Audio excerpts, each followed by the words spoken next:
ઘોડા લઈને અત્યારે આવી ગયા? ભુજ થી.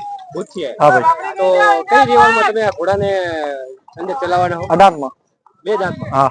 તો શું ઘોડીનું નામ શું રાખ્યું? ઘોડી રોકી ની બચ્ચી છે. નામ તો હજી નથી નાખે. રોજી ગઈ છે. રોજી કહો છો એમ? હા. તો દર વર્ષે આવો છો કે પહેલી વાર? હા, દર વર્ષે. દર વર્ષે આવો? હા ભાઈ. તો કેવો અહીંયા બધાનો માહોલ કેવો હોય? માહોલ બહુ સારો છે ભાઈ. બધાનો સારો? હા, સારો. અંદાજે આપણે રેસ થતી એની અંદર કેટલા ઘોડા આવતા હોય? ઘોડા તો ભાઈ ઘણા આવે છે, કઈ હિસાબ ના હોય ઘોડાનો. એટલે 25, 30, 40 એવા જેવા? ઘોડા 50 ઉપર આવી જાય ભાઈ. 50 ઉપર? હા. તો ખુદ તમે ચલાવશો કે આપણે એના ના, રાઈડર? આપણા સવાલ છે હાજીભાઈ ચલાવશે. હાજીભાઈ ચલાવશે? હા.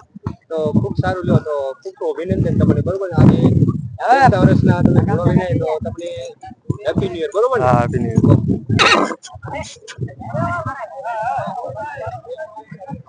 તો મિત્રો જોઈ શકો છો આ રોજી ઘોડી ભાગ લેવાની છે 2 દાંતની અંદર. તો મસ્ત એકદમ તૈયાર થઈ ગઈ છે. તો આ રોજી ઘોડી આજે રેવાલ ચાલની અંદર ભાગ લેશે મિત્રો. તો જે આપણે સવાર છે એ પણ અંદર જોઈન્ટ થશે. તો બધાને અભિનંદન જે રેસમાં ભાગ લઈ રહ્યા. ખૂબ ખૂબ આભાર.